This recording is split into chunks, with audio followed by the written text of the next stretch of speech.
Alright, too, we are back, of course, talking that FF7 with some more interviews with our boy Hamaguchi. It never ends. I'm kind of glad, though, because it gives us something to talk about. I'm not sure exactly how many interviews are out there over the last couple days since we did our last video, but I figured we just kind of hop on and do a couple of random ones from Shinra Arc's feed or whatever. I do know there's one where Hamaguchi clarifies something. There's an interview he did recently where he talked about Part 3 being a little more concise than what Rebirth was. A lot of people took that in kind of like a negative way, and he kind of clarifies what he meant by that. I didn't really talk about it on the channel because I didn't think it was anything to talk about. I kind of understood what Hamaguchi meant, but a lot of people took it in like a completely different direction, thinking that he meant there'd be like less content in the third game, essentially. But I figured we would read Hamaguchi's clarification for the people out there that maybe thought that's what he meant. In which case, we'll start with that one. FF7 Rebirth director Naoki Hamaguchi elaborated on his recent comments that Part 3 will feel more concise, explaining that he intends to make the third game better paced rather than condensing its content. And his actual quote is, "It's about making sure that the pacing feels right. It's not about cutting content. It's making sure that it feels right. The speed that the story progresses at feels right. It is fairly quick and feels like you can get through it at a reasonable pace." It's kind of an interesting one because we're talking about pacing and stuff, right? But the third game's, in theory, going to be a lot more open world and more options and things you can do at any given time, right? Compared to what Rebirth is. Rebirth, there's a lot to do when you get to like a new region, right? But for the most part, you're stuck in that region up to a certain point, right? You're limited by the region that you're currently in, and you can fast travel to previous regions, right? And do like side content if you didn't do it. But it's not like you can go forward to a region you've never been to and like just start doing shit. It's not open world in that way, right? But the third game, depending on how they handle, progression and when exactly we get the high wind and how the high wind works in terms of being able to explore and shit, I don't know. Like, at any given time, you might be able to fucking go and do goddamn everything in the world up to a certain point, right? So, I don't know. Pacing's going to be very, very interesting in the third game. But if we're specifically talking about story segments and just kind of looking at Rebirth, like, there's definitely some slower bits here and there. The one that comes to mind instantly is the end of the game. The fucking Temple of the Ancients. Like, that section, it's a cool spectacle. There's parts of the original game's Temple of the Ancients that I wanted to see in Rebirth, and we didn't really get it. But just in general, that is just a long fucking chapter, it feels like. And then obviously, like, the boss fight gauntlet at the end wasn't the most exciting thing. And so there's things they can definitely do differently with the third game, I would say. Even when it comes to Remake, there was like some bad pacing and bad chapters, right? Like going back to the sewers for the second time, the drum segment in the Shinra building for a lot of people. For me personally, like chapter 9, I think it is, where you and Aerith are going through like the Sector 6 slums, and you gotta do like the claw hand thing, moving the boxes for her and stuff. Like, it's not fun to do on like a subsequent playthrough. It was like kind of fine the first time, maybe the second time for like the hard mode playthrough, but like every time I want to play through the game again, like that particular chapter is just like, God, this fucking sucks, dude. At least that part of that chapter. There's probably things they can learn from both Remake and Rebirth in terms of like story pacing. I think overall the games are fine if you're just doing the story stuff, but yeah, there's definitely some parts that drag.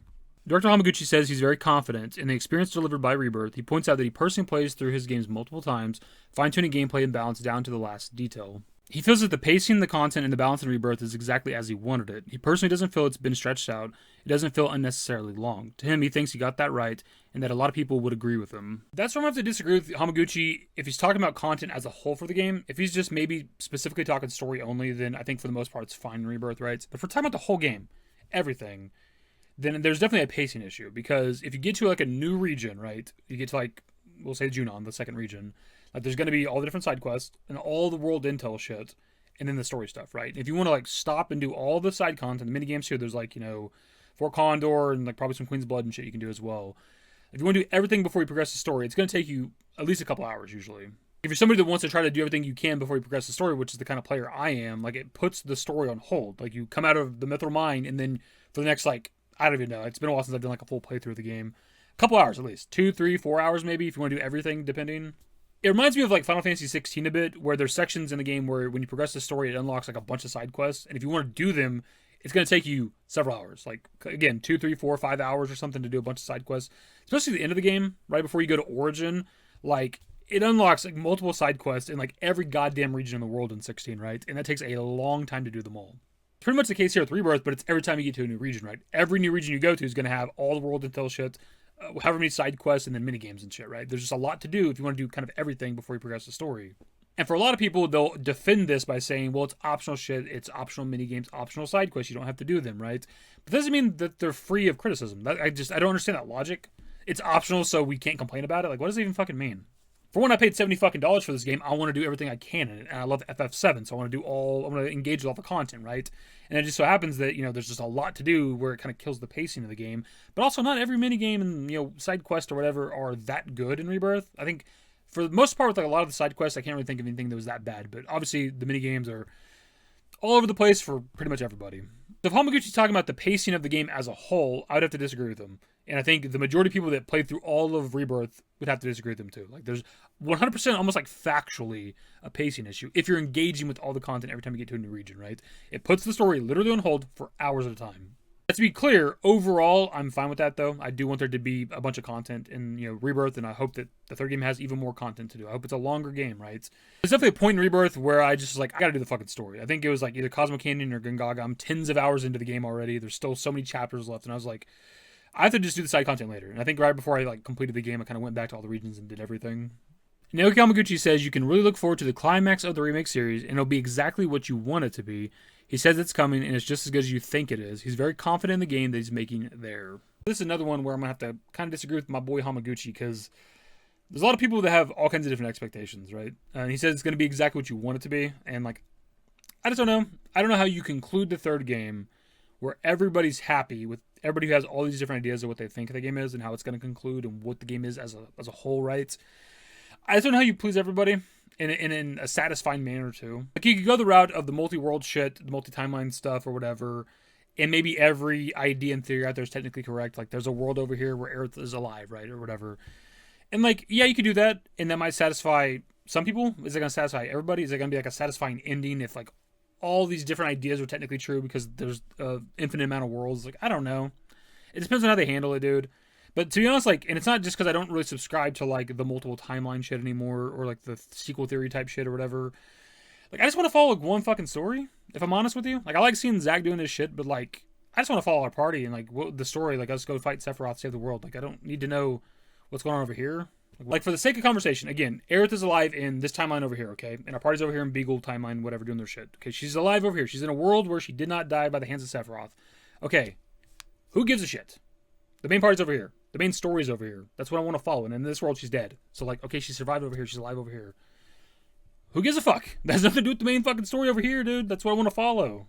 In the next game, we're going to get more of the multi-world shit within the live stream, right? And we're going to get more of Zack and Aerith, which I'm very much looking forward to. More Zack, please. I want even more Zack all the time.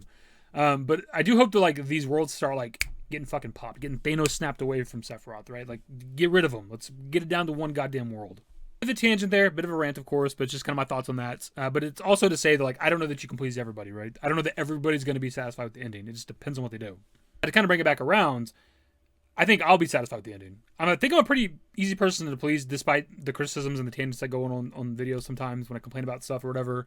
Overall, I've obviously loved Remake and Rebirth, right? I have my complaints and some things I've been passionate about.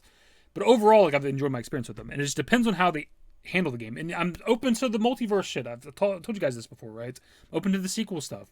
It depends on how that's handled, though. I'm not going to judge it before it happens. I have my thoughts on it, but we have to wait till it actually comes out. I got to actually play part 3 before I can fully judge anything, right? And like I said before, plenty of times on the channel, I have my thoughts on what's happening, but, there's just that little part of me. The part of me that wants it to be a sequel, that wants, Zack to be alive, or, that type of crazy shit might happen. Maybe even Aerith alive, too, or whatever, right? There's part of me that still is interested in that, somewhere back there. So there's something for that. I don't think that's what's happening anymore, but there's still part of me that kind of hopes it is. We'll definitely see when the third game comes out, and this is, I would think, by far the most anticipated game in the trilogy because of what's left in the story. There's so much good shit left to cover with the third game, right? So I'm very much looking forward to it, but also the possibility of what the hell is going to be happening with the story. That's pretty much it for the video, my dudes. It's just a couple, question and answer things from Hamaguchi, but a lot of discussion in the video. It's a pretty lengthy video for only covering 3 or 4 tweets or some shit. Of course, pass it to you guys. So the question I have is, what are your thoughts on the pacing of Rebirth? And there could be multiple things to this. If you're somebody that's maybe done a playthrough where you just did the story, just ran through this, did the story only, what's the pacing like in that regard? But also, of course, if you're somebody that has engaged with all the content in the game, especially if you're somebody that's platinum the game, where you have to do fucking everything all the time, what are your thoughts on the pacing? Anyways, that is the video. Subscribe to the channel if you guys are new. Social networks in the description below. Follow me on Twitter, @ffvii. That's it. Bye. Used to care what people thought, but now I care more, and nobody out here's got it figured out. So therefore, I've lost all hope of a happy ending, depending on whether or not it's worth it. So insecure, no one's perfect. We spend it with no shame. We blow that like Coltrane. We in here like Logain, or leave it like Cobain.